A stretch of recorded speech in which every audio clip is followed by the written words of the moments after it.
The Red Rock Hall was magnificent, glittering with crystal chandeliers and tuxedos heavy with medals. I sat with my back straight in the third row, trying to shrink inside my plain, unadorned Class A uniform, invisible amidst this banquet honoring heroes. In the VIP row directly ahead, my father, Colonel Henry Holmes, turned to clap the shoulder of the young major beside him. His voice boomed with regret, loud enough to tear the space apart. Looking at you, I realize God is truly unfair. He gave me no heir. The Holmes line, effectively, died in the cradle 36 years ago.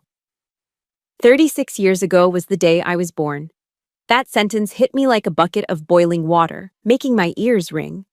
My chest constricted, a pain sharper than the time shrapnel embedded itself in my ribs in Syria. He wasn't just disappointed. He had just publicly declared me a dead body to the family honor, while I sat less than 3 feet away. I gripped the classified file in my hand until my knuckles turned white. My father had no idea that the dead body he just mentioned was Captain Kira Holmes, codenamed Ghost Walker, the asset the entire Pentagon was desperate for. And he certainly didn't know that his own arrogant signature had almost killed me. Should I stand up and expose this hypocrite, or swallow the blood rising in my throat to protect the honor he valued more than his daughter's life? The ceremony ended, and the crowd migrated like a herd of well-dressed cattle into the VIP reception room. The air instantly grew heavy with the sweet, oaky scent of expensive bourbon and the thick blue smoke of Cuban cigars, the smell of power in Washington. I stood pressed against a cold marble pillar, clutching a glass of ice water. It was the only thing keeping me grounded, the only thing stopping me from screaming. My father, Colonel Holmes, was the center of the universe tonight. He held a tumbler of amber liquid, laughing that booming, command voice laugh that used to signal safety when I was a child. Now, it just sounded like a gavel banging down a sentence. Surrounding him were aging generals and slick politicians, clinking glasses and toasting to his legacy. I watched them through the rim of my glass. What legacy?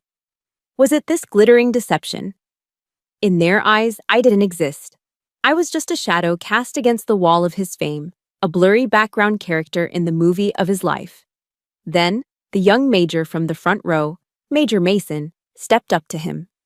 Mason was tall, square-jawed, the absolute picture-perfect poster boy for Army recruitment brochures.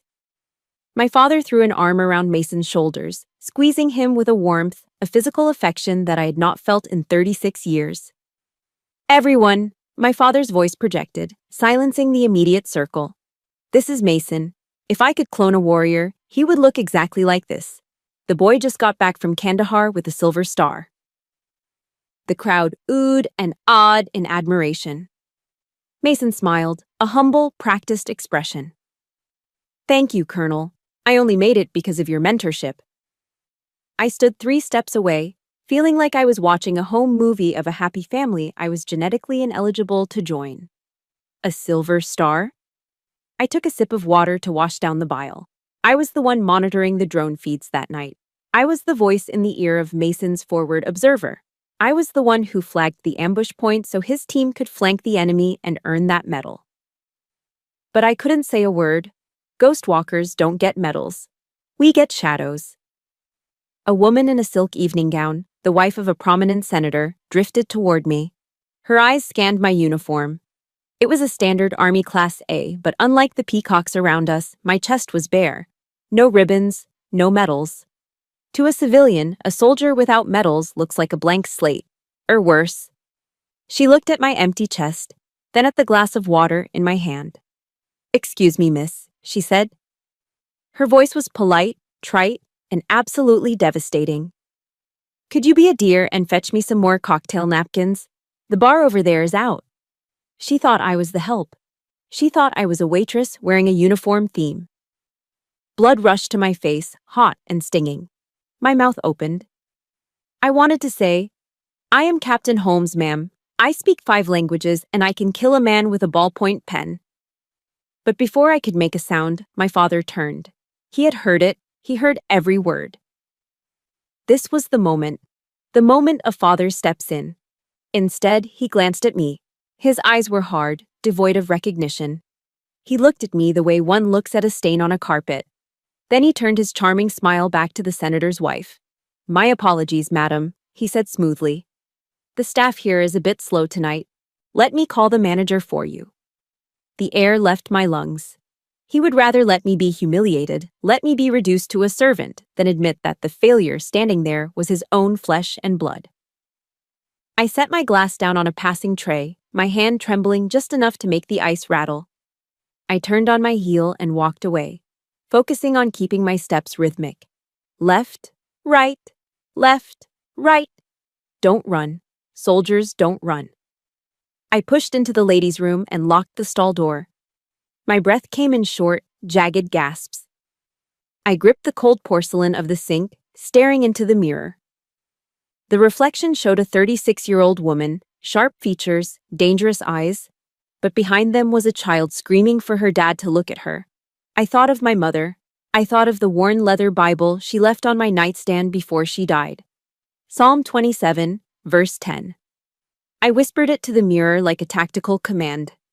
"When my father and my mother forsake me, then the Lord will take me up." I repeated it, again and again, until the shaking in my hands stopped. I would not cry. Tears were what my father despised most. He called them liquid weakness. I turned on the faucet, splashing freezing cold water onto my face. The shock of the cold hit my skin, sharp and biting. It felt like the rain. As the water dripped from my chin, the luxury of the hotel bathroom faded. The cold took me back to a different time, a different house where the air was always frigid and love was something you had to earn, like a merit badge. I wiped my face. I wasn't his daughter anymore. I was a ghost. And he was about to learn that ghosts are the only things you can't kill. The shock of the freezing water in the hotel bathroom faded, replaced by a much older, deeper chill. It was the damp cold of a rainy night in Virginia, 24 years ago. When I was 12 years old, our house in the suburbs of Virginia did not look like the other houses on the block.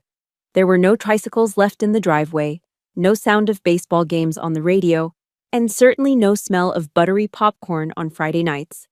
While the neighbors were having family game nights, the home's residence was operating on Zulu time. Our home was not a sanctuary, it was a forward operating base.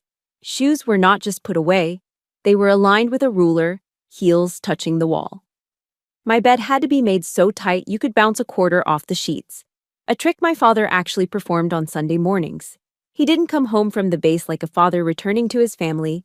He came home like a commanding officer conducting a surprise barracks inspection. Dinner was the most stressful part of the day. We ate at 1800 hours sharp. The meal was always consumed in a heavy, suffocating silence, broken only by the metallic scrape of silverware against fine china. I remember one night my hand slipped. My spoon clattered against the side of my bowl. The sound was like a gunshot in the quiet room. My father didn't yell. He just stopped chewing.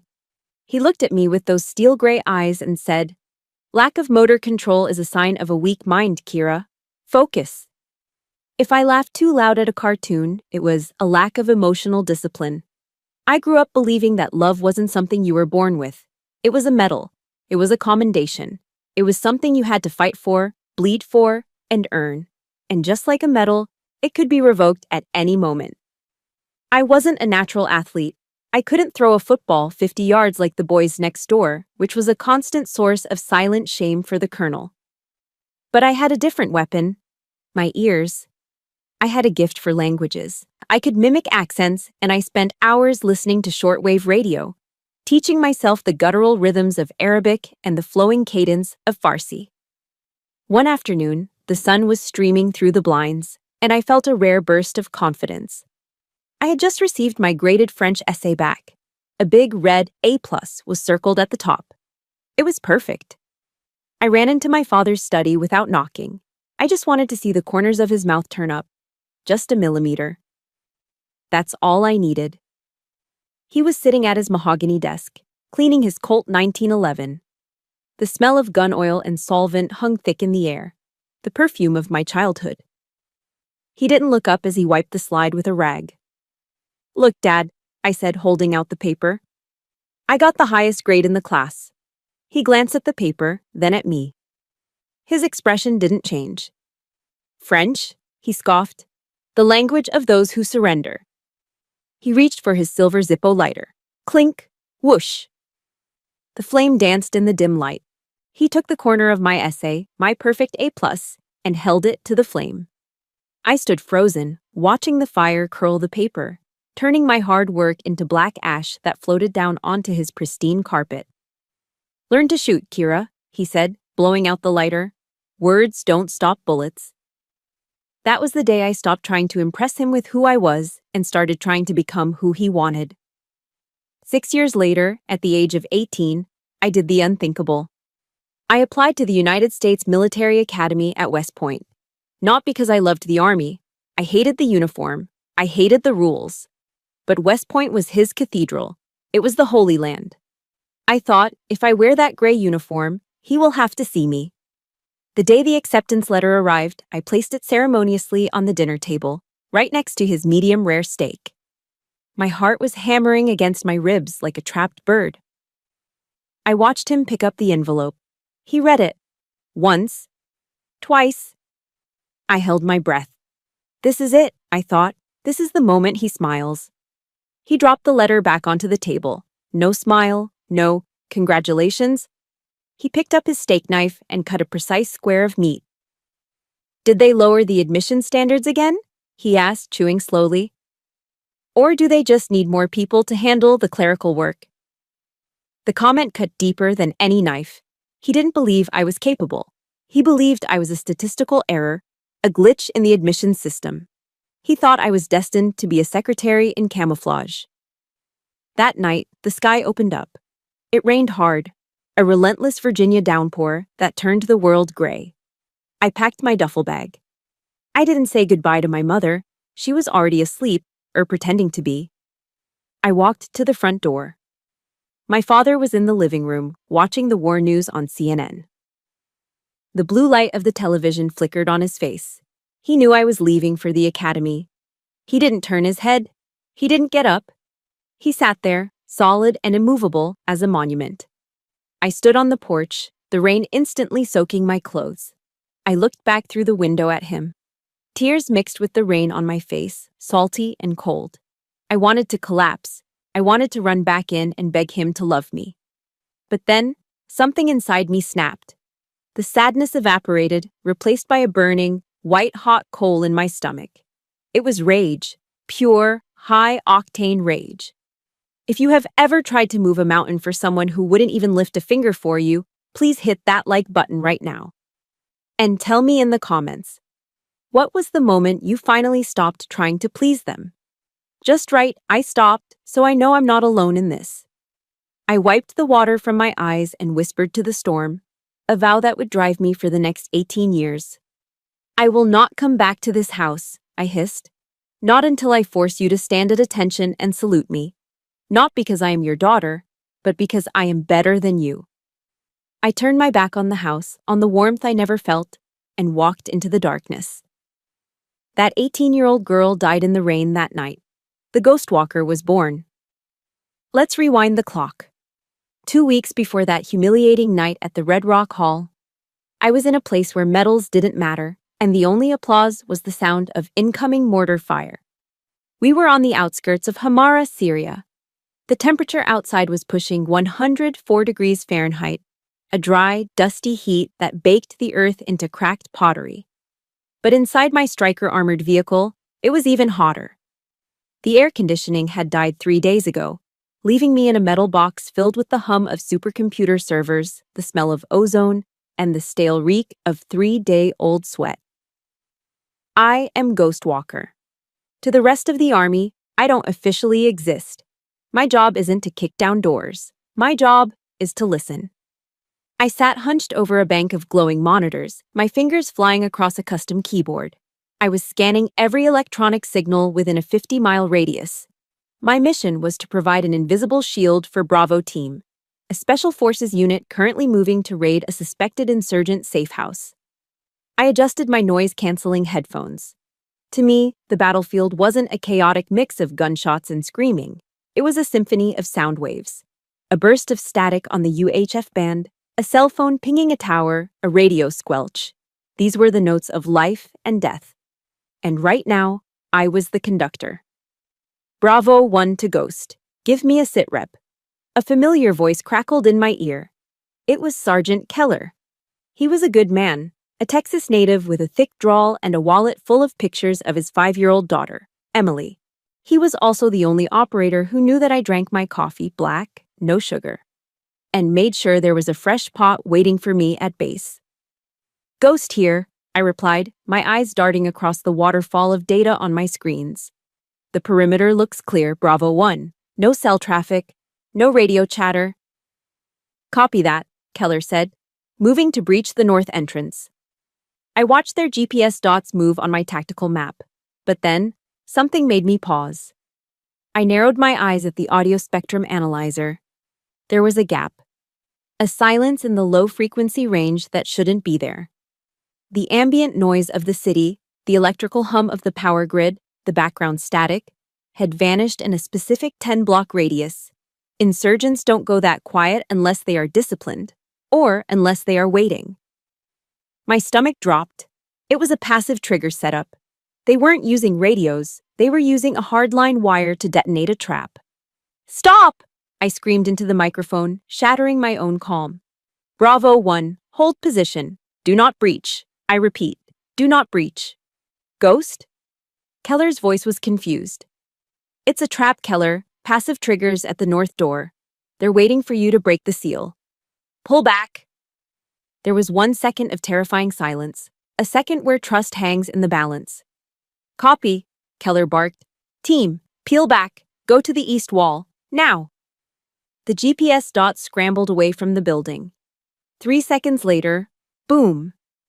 Even inside my armored vehicle, half a mile away, I felt the vibration through the floor. The north entrance of the safe house disintegrated in a massive fireball. If they had walked through that door, Keller and 5 other men would have been nothing but pink mist and dog tags.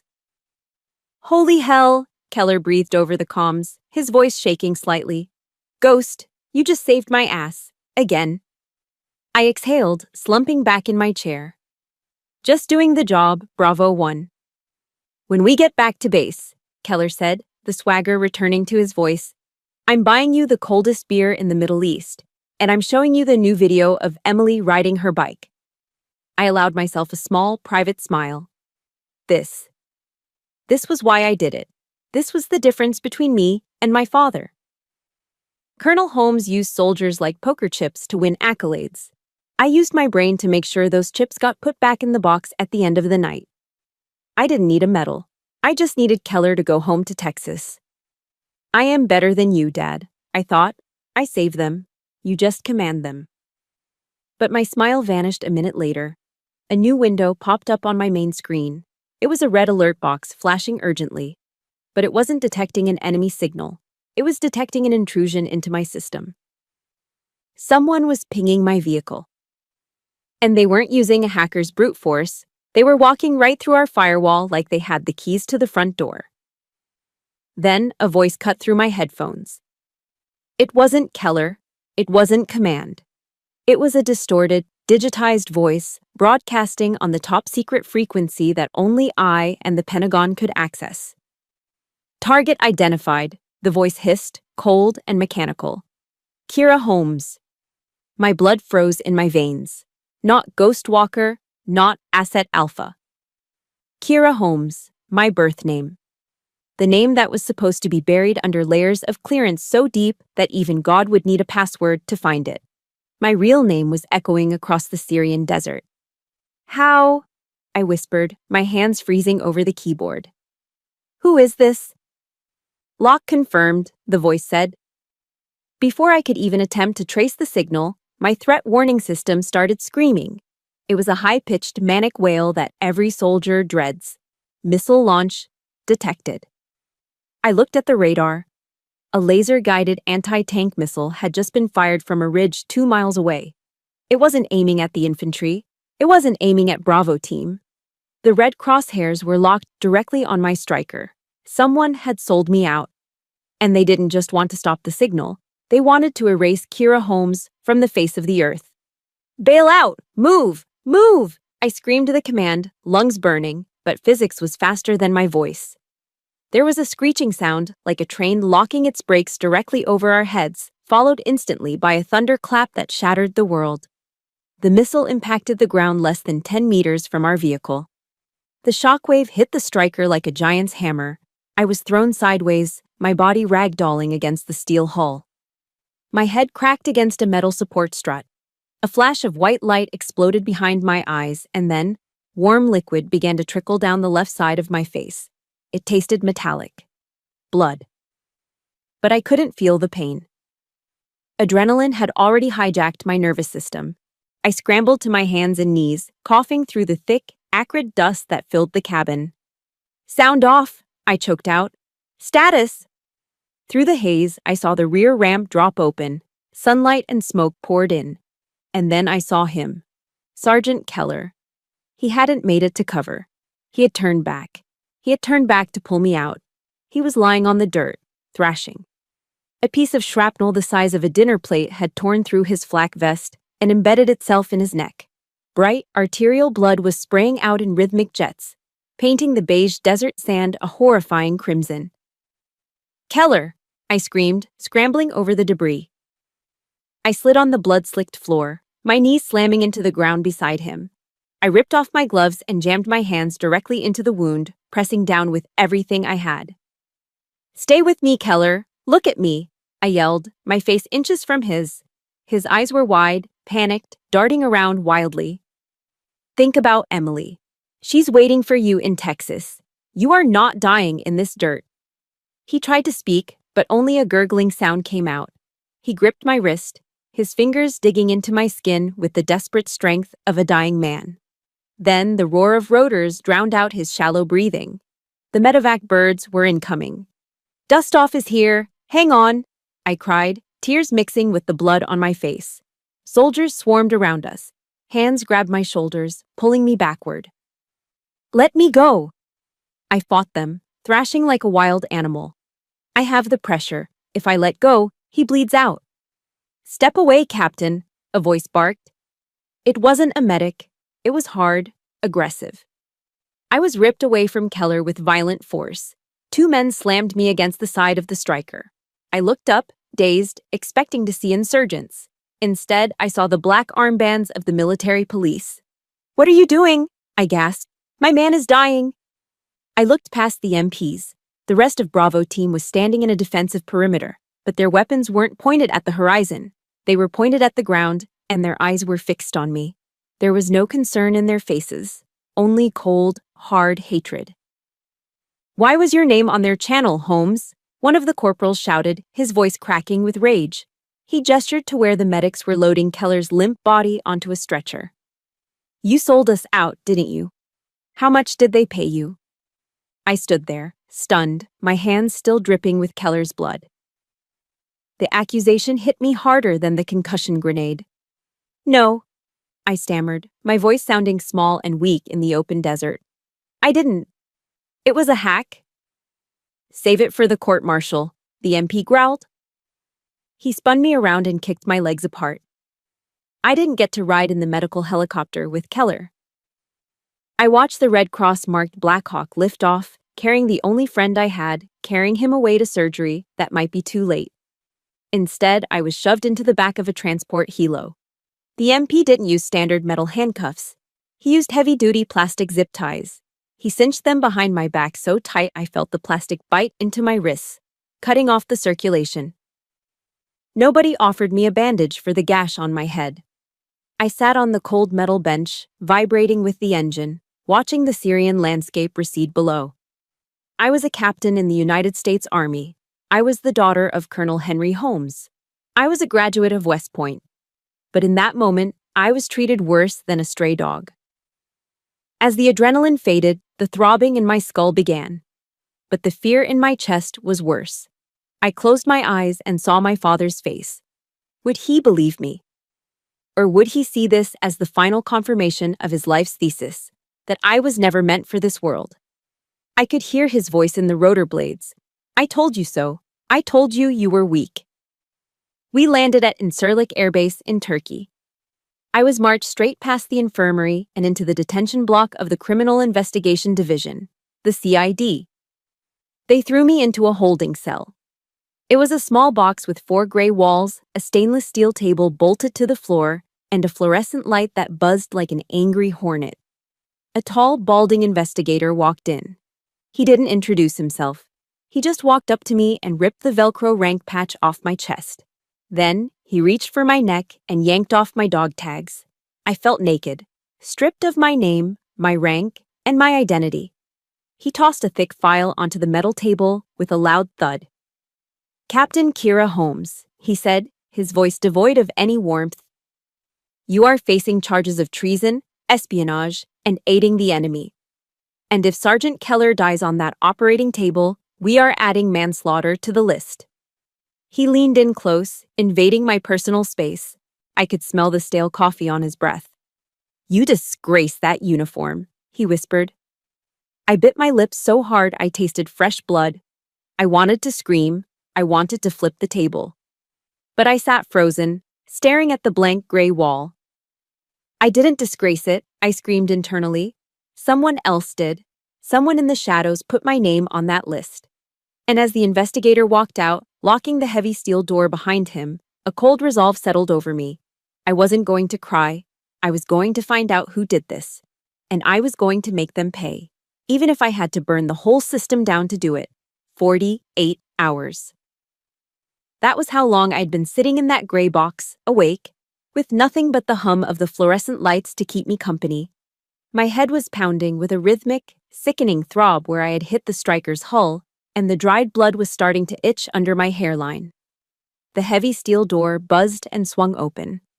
The CID officer didn't step inside. He just reached in and slid an old, beige landline phone across the metal table. "You get one call," he said, checking his watch. 5 minutes, and don't bother calling a lawyer. A court-martial doesn't work like civilian court. Unless you have a 4-star general in your pocket, a lawyer can't stop what's coming. He stepped back and crossed his arms, watching me. My hands were shaking so bad I could barely pick up the receiver. My fingers hovered over the keypad. Who do you call when the entire United States government thinks you are a traitor? I didn't call a lawyer. I didn't call a friend.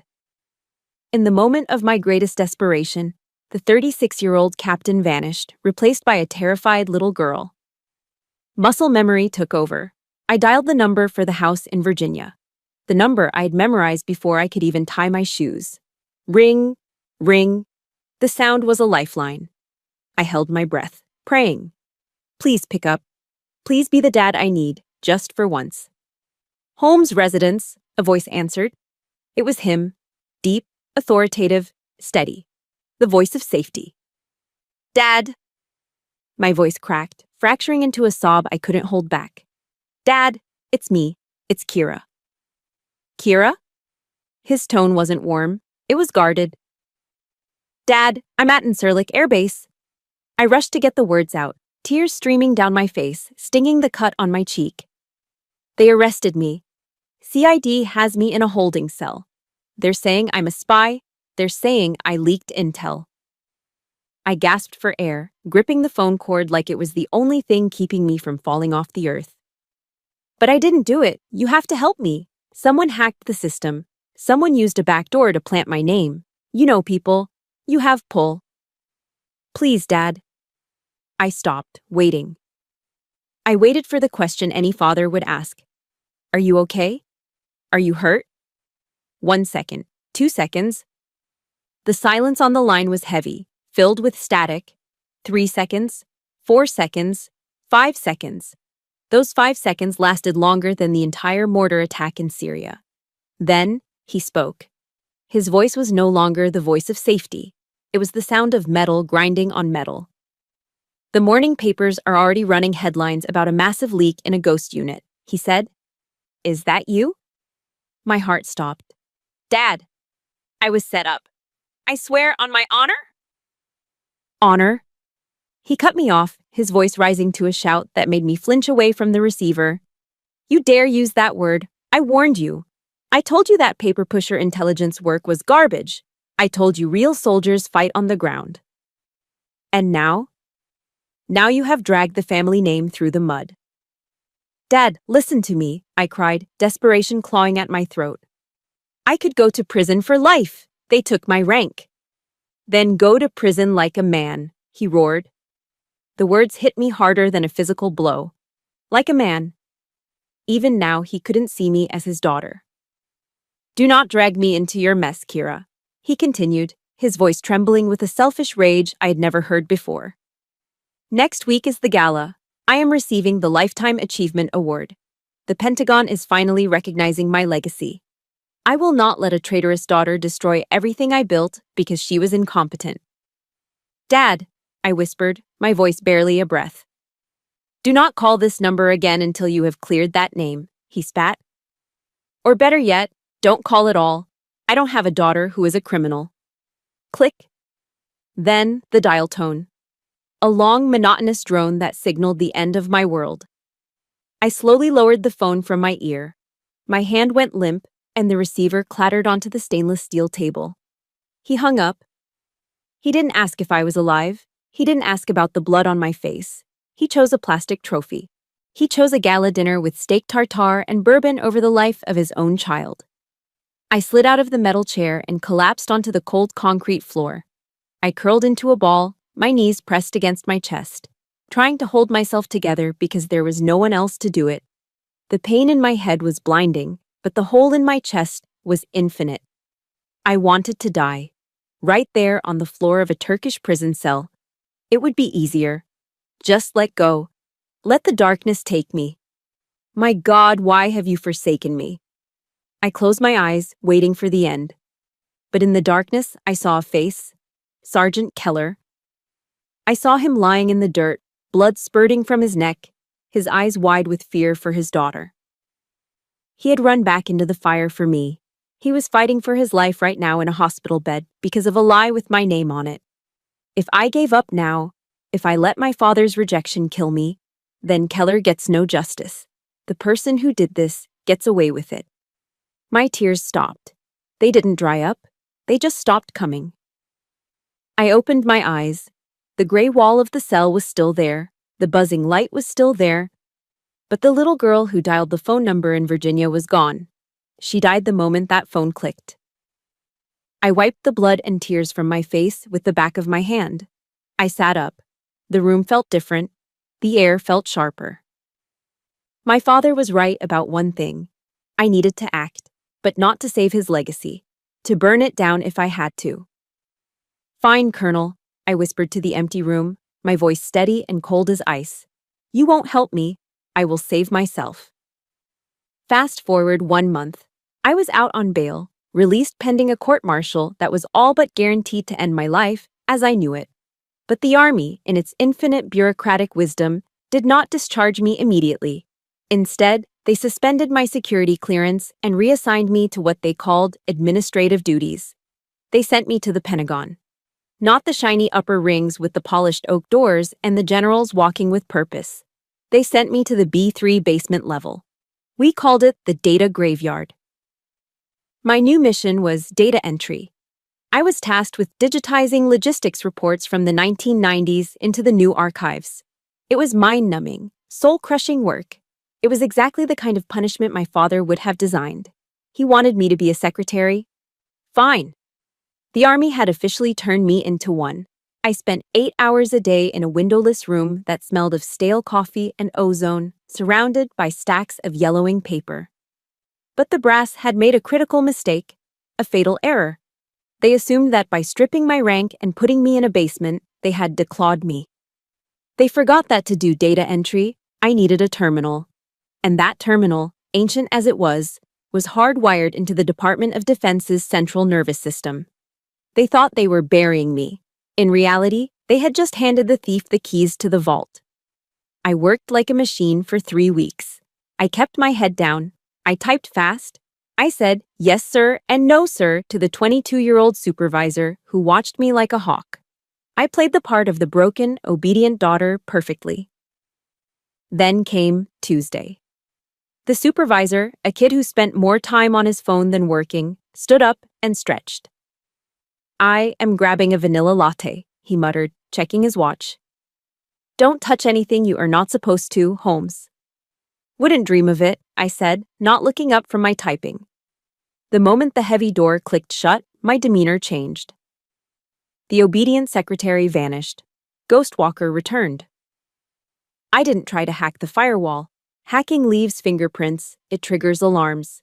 Instead, I minimized the data entry window and pulled up a command line interface. It was a simple black box with a blinking white cursor. I used my low-level clearance to take a walk. I wasn't breaking in. I was just looking through the windows of the system logs. I navigated through terabytes of data, searching for a specific timestamp. 2 weeks ago. 1400 hours, Syrian time. 3 minutes before the missile hit my striker. I typed in the search query and hit enter. The screen scrolled dizzily with lines of code, and then it stopped. There it was. At exactly 3 minutes before impact, a query had been sent to the personnel database. It requested the real-time GPS coordinates of Asset ID Kira Holmes. But here was the kicker. The request didn't come from a Russian IP address. It didn't come from China or Iran. It came from inside the house. It was an authorized request. "Who are you?" I whispered, my fingers dancing over the keys. I traced the digital footprint of the request. It bypassed the standard security protocols entirely. It didn't hack the door. It walked through a side entrance that had been left wide open. I recognized the code structure. It was a legacy software protocol called Horizon Echo. I froze. Horizon Echo was a data analysis suite installed 5 years ago. It was notorious in the Intel community for being buggy and bloated. I dug deeper into the source code. It had a vulnerability so basic, a freshman computer science student would have flagged it. It allowed remote access without two-factor authentication, as long as you had the administrative master key. The enemy hadn't defeated our encryption. They had simply turned the doorknob of a door that someone had forgotten to lock 5 years ago. I traced the software license. The vendor was Pinecross Analytics. I knew them. They were a private defense contractor, one of those beltway bandits that charged the government billions for mediocre tech because they had friends in high places. My heart began to hammer against my ribs. Who approved this? Who let this Trojan horse into our network without a mandatory cybersecurity audit? I pulled up the original procurement contract for Horizon Echo. The PDF file took a few seconds to load. I scrolled past the legal jargon, past the technical specs that were clearly copy-pasted, all the way to the signature page. My breath hitched in my throat. The date was May 12th, 5 years ago. The title of the approving officer, Strategic Advisor, Department of Defense. And there, in black ink, was a signature I knew better than my own face. It was sharp, slanted, and arrogant. It was the same signature that had signed my report cards. It was the same signature that was on the cold, typed Christmas cards I received once a year. Colonel Henry Holmes. My father. I stared at the screen, the white pixels burning into my retinas. He wasn't the spy. He wasn't the one who sold me out to the insurgents. But he was the one who bought the software. He was the one who, in his arrogance and refusal to understand technical jargon, had signed a contract for a faulty system because he was friends with the contractor.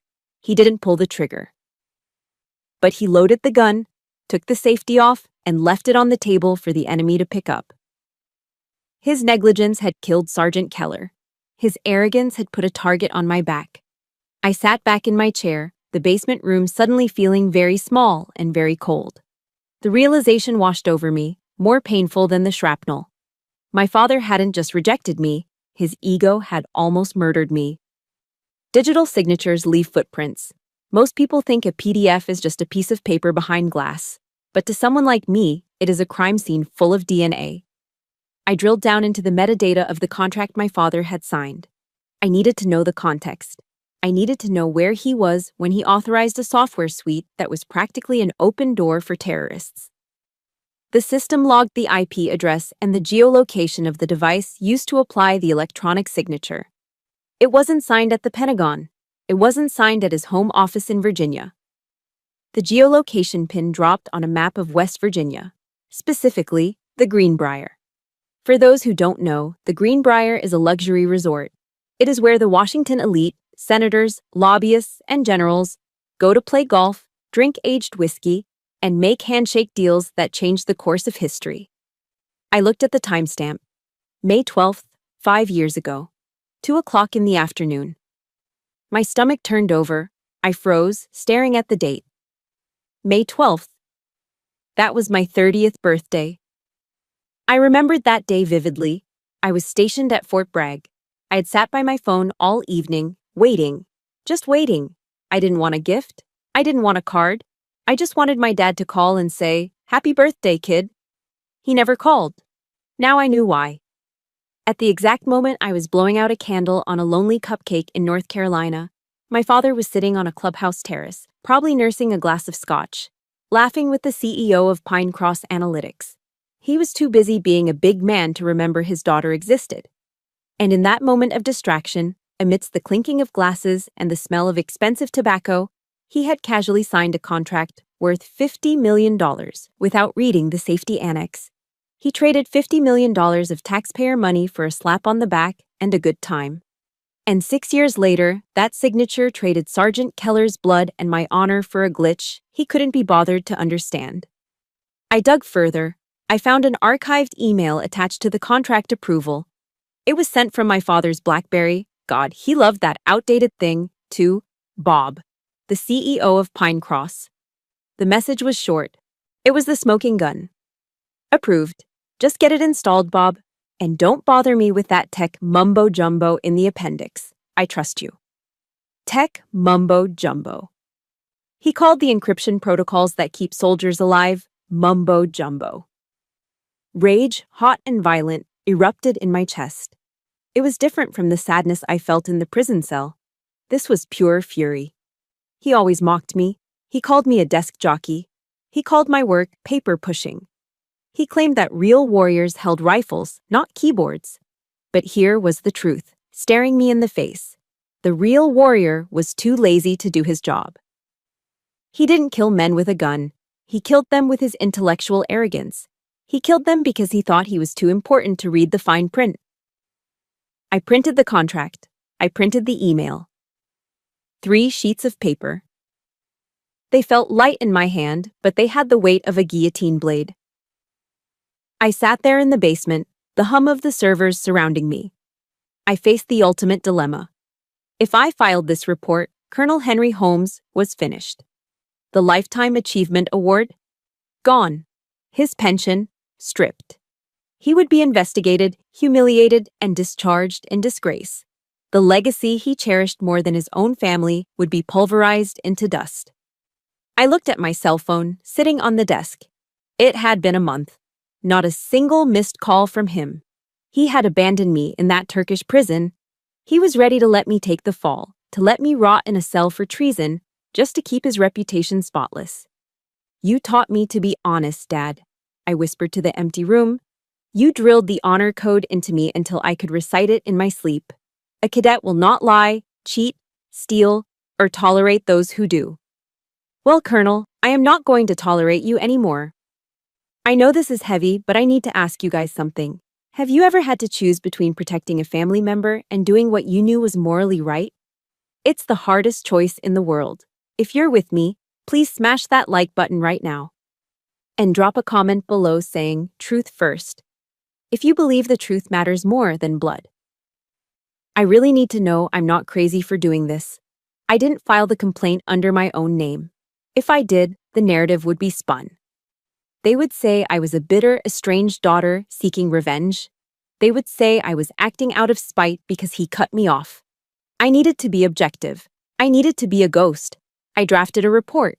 It was 8 pages long, no emotion, no sob story about my birthday, just raw data. The intrusion logs, the vulnerability analysis of the Horizon Echo software, and finally, the chain of custody for the approval. The contract signed at the Greenbrier, and the email dismissing the security protocols. I scrutinized the final page. Where a signature was required, I typed a pseudonym. Reporting Officer A. Marsh. It was a little play on words. A Mars, the god of war? Or perhaps Anonymous Marshal, the silent enforcer. I opened the secure portal for the Department of Defense Inspector General. I added General Anders, the head of my unit, to the recipient list.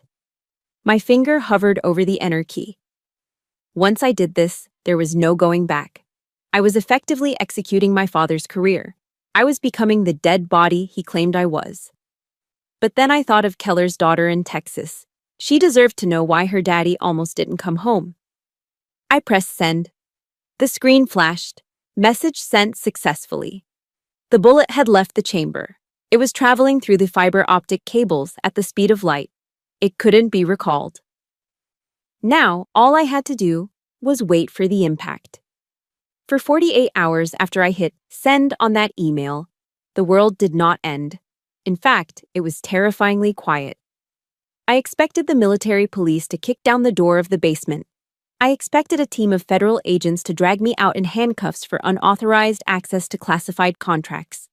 But there were no sirens, no shouting, just the hum of the servers and the rhythmic clacking of keyboards in the data graveyard. I continued to show up for work at the Pentagon, sitting at my desk in the B3 basement level. But the atmosphere had shifted. It was subtle, like the drop in barometric pressure before a tornado. When I walked down the corridors to the restroom, conversations stopped. High-ranking officers, men with stars on their shoulders, would glance at me and then quickly look away, whispering behind their hands. The building knew. The rumors were circulating in the upper rings, leaking down through the ventilation shafts. A storm was forming, and I was standing right in the eye of it. I sat at my desk for lunch, unwrapping a dry ham sandwich I'd bought from the vending machine down the hall. It tasted like cardboard and preservatives. It was a pathetic meal, eaten in a windowless room. While upstairs, my father was likely enjoying a 3-martini lunch at the officers' club. But as I chewed the stale bread, I felt a strange lightness in my chest. The fear was gone. The desperation was gone. I had told the truth. Whatever happened next, I could sleep at night. Then, late Friday afternoon, the silence broke. A crisp, uniformed officer materialized at the entrance of my cubicle. He wasn't a military police officer. He was a captain, wearing the aiguillette of a general's aide-de-camp. "Captain Holmes," he said. I looked up, wiping crumbs from my mouth. I braced myself for the handcuffs. But his tone wasn't aggressive. It was respectful. There was even a hint of fear in his eyes, like he was standing next to a live grenade. "General Anders requests your presence at the Red Rock Hall tonight," he said. 1900 hours. My heart skipped a beat. "For what purpose, Captain?" "To conclude the investigation, ma'am." I stared at him. Red Rock Hall. Tonight was the gala. Tonight was the night my father was receiving his Lifetime Achievement Award. Why would General Anders want me there? Did they plan to arrest me publicly? Did they want to drag me on stage and force me to apologize to my father in front of the entire Washington elite to save his reputation? "I'll be there," I said, my voice steady. I went back to my apartment. It was a small, cramped studio in Arlington that I could barely afford. Since the investigation began, the government had frozen my bank accounts. My credit cards were dead plastic. I had $12 in my wallet and half a jar of peanut butter in the cupboard. I couldn't afford to take my dress uniform to the dry cleaners. I pulled my old Class A uniform out of the closet. It smelled faintly of mothballs. I set up the ironing board in the middle of the living room and plugged in my cheap plastic iron. Hiss. Swish. Hiss. The steam rose up, filling the small room with the smell of warm wool. The rhythmic motion took me back to my dorm room at West Point. I remembered standing there at 18, ironing my plebe uniform until the creases were sharp enough to cut skin. Duty, honor, country. Those 3 words were embroidered on the flag of my alma mater. My father loved to quote them in his speeches, but tonight I was going to live them. I put on the jacket. It fit perfectly, hugging my frame like a second skin. I looked at my reflection in the hallway mirror. My chest was bare. I didn't put on my ribbons. I didn't put on my unit citations. I didn't want any decorations. I wanted to walk into that hall naked, stripped of everything except my name and my rank. Just a soldier. I checked the time, 6:55 in the evening. I took a cab to the Red Rock Hall, using the last of my cash to pay the driver. I stood on the sidewalk, looking up at the imposing stone building. Through the heavy oak doors, I could hear the muffled sounds of a string quartet playing Mozart. I could hear the low rumble of polite laughter and the clinking of crystal glasses. It was my father's world, a world of handshakes, backroom deals, and fake smiles. A world where a signature on a golf course meant more than a soldier's life in the desert. I took a deep breath, filling my lungs with the cool evening air. The last time I was here, in the opening of this story, I was a victim. I was a daughter cowering in her chair, paralyzed by her father's words. Not tonight. I squared my shoulders. I adjusted my cover. I wasn't walking in there to beg for forgiveness. I was walking in there to deliver a verdict. I reached out and pushed the heavy doors open. The light from the chandeliers spilled out, blindingly bright. The game is over, Colonel. I walked down the central aisle of the Red Rock Hall. The heavy oak doors swung shut behind me with a finality that echoed through the cavernous room, sealing me inside. I moved to the third row, the exact same spot where I had sat at the beginning of this nightmare, invisible and small. But the woman sitting there now was not the invisible daughter. On the stage, the ceremony was in full swing. My father was standing at the podium, basking in the golden glow of the spotlights. He looked magnificent in his dress blues, his chest heavy with rows of colorful ribbons and medals that caught the light. He was smiling, a practiced, charismatic smile, waiting for General Anders to pin the Lifetime Achievement Award on his lapel. Then his eyes flicked down. He saw me. The smile vanished instantly. His jaw tightened, and a flash of irritation sparked in his eyes. He made a subtle, sharp motion with his head. A silent command. Get out. He thought I was there to cause a scene. He thought I was the disgraced criminal daughter coming to ruin his big night with my scandal. He turned back to General Anders, expecting the ceremony to continue, expecting the help to remove me. General Anders stepped up to the microphone. The room went quiet. The air conditioning hummed, a low drone beneath the silence. Ladies and gentlemen, Anders said, his voice grave and amplified by the speakers. We are here tonight to honor a legacy. But a legacy is not built on toasts or medals. It is protected by truth. The atmosphere in the room shifted. My father frowned, a flicker of confusion crossing his face. This wasn't the script. 2 weeks ago, Anders continued, his voice hardening, we almost lost an entire special forces team and a critical intelligence network in Syria, not because of enemy action, but because of a systemic failure here at home. Negligence. A murmur rippled through the crowd of senators and officers. My father stiffened, his posture rigid. He still didn't understand. But fortunately, Anders looked directly at my father, holding his gaze for a long, uncomfortable second before shifting his eyes to the third row. We have an officer brave enough to find that flaw, even when it meant standing alone against the entire system. A soldier who operates in the shadows, who asks for no credit. He paused for effect. I would like to invite Captain Kira Holmes, codename Ghostwalker, to the stage. The silence that followed was absolute. Then, a collective gasp swept through the room. I stood up. My legs felt heavy but steady. I smoothed the front of my unadorned Class A uniform. I stepped into the aisle. Click, click, click. The sound of my heels on the polished hardwood floor echoed like gunshots in the quiet hall. Time seemed to warp, slowing down into a cinematic crawl. Every face was turned toward me. Generals, senators, the Washington elite. They looked at my bare chest, my lack of ribbons, and then at my face. They saw the determination carved there. But I only saw one face. My father. As I climbed the stairs to the stage, I watched the color drain from his face. He looked at me with a mixture of horror and bewilderment. He didn't understand. Why was I the hero? Why was the dead body walking toward him? I stood next to him. I was close enough to smell his cologne, the same scent that had lingered in the hallway the night I left for West Point in the rain. General Anders handed me a thick folder. On the large projection screen behind us, a slide appeared. It displayed a single name in bold black letters, Horizon Echo. "Captain," Anders said, handing me the microphone. "This is the software vulnerability you identified, the one that allowed the enemy to track our troops." I took the microphone. My hand didn't shake, not even a tremor. I looked at my father. He was staring at the screen. His eyes were wide, fixed on the words, Horizon Echo. I saw the moment the memory hit him. I saw the realization crash into him like a physical blow. The golf course at the Greenbrier. The whiskey.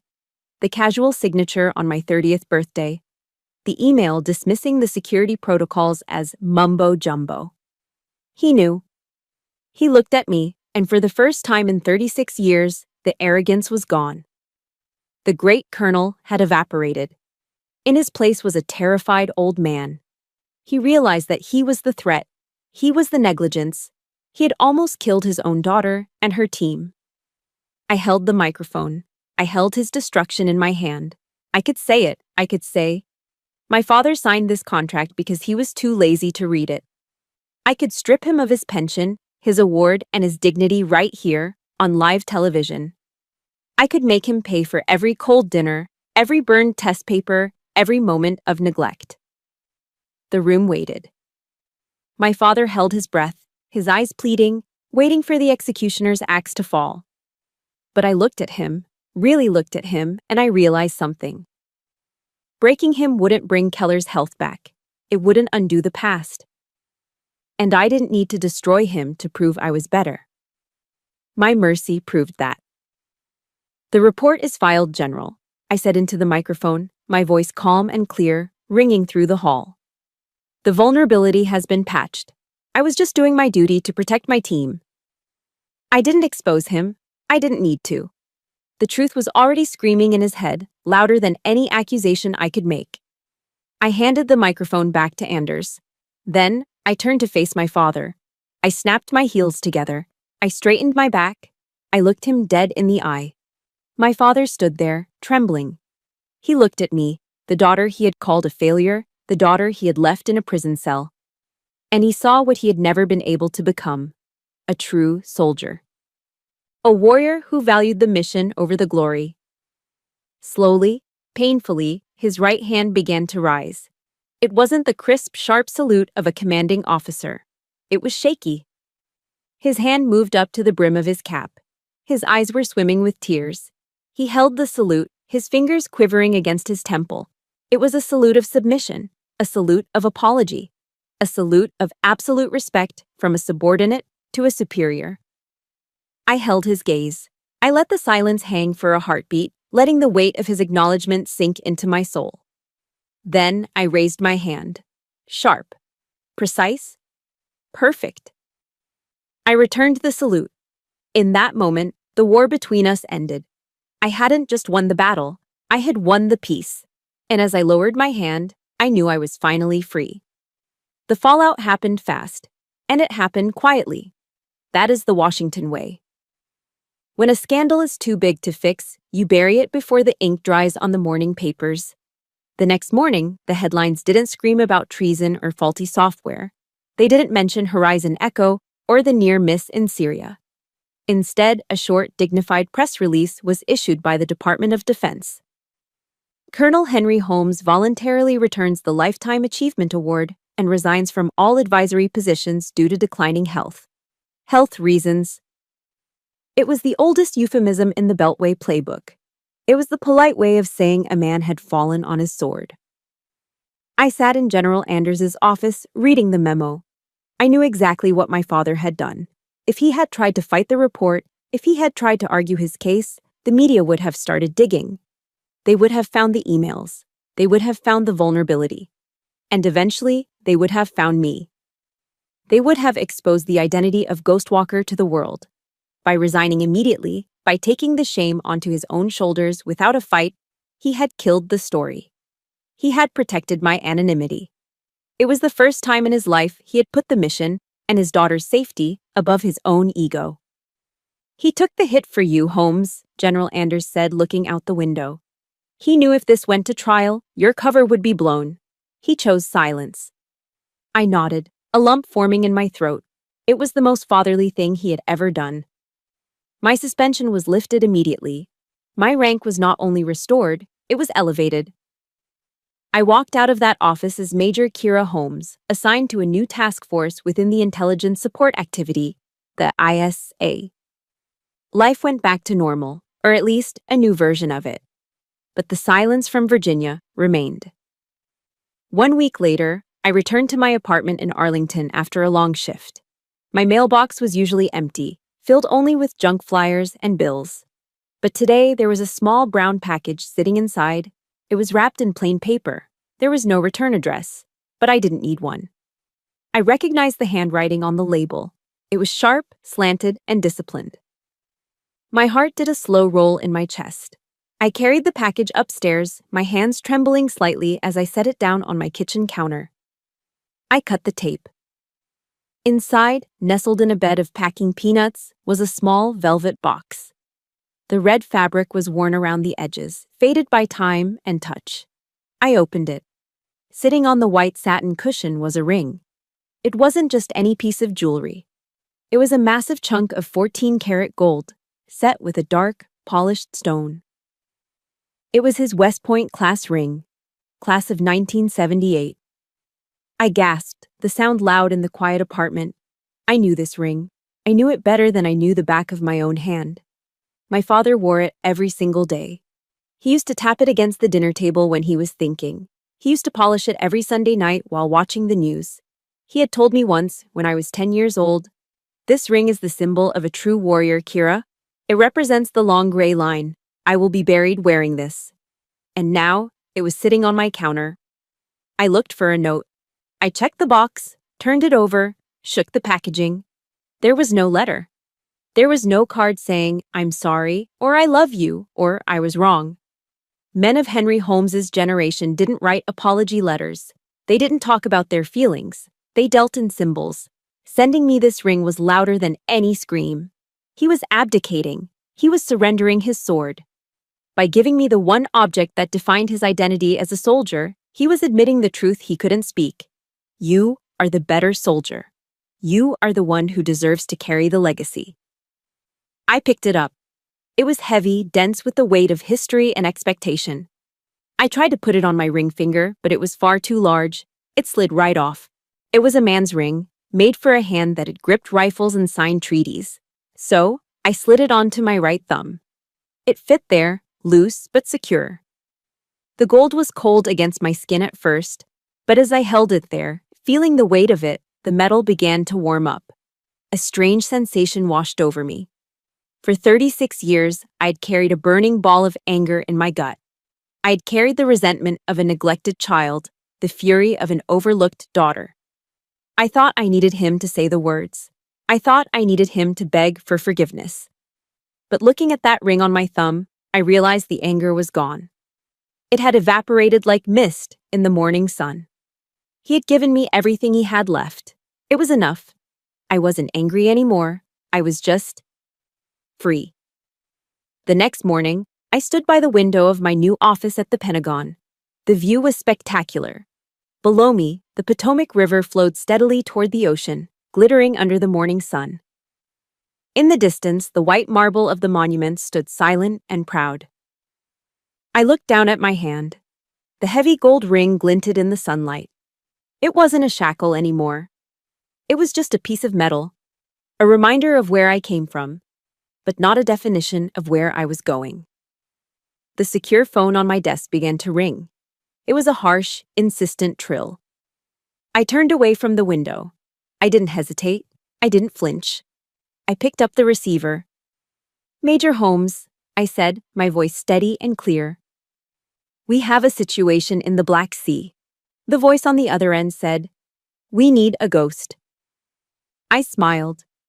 I touched the ring on my thumb one last time, a silent acknowledgement to the old man in Virginia. And then I let go.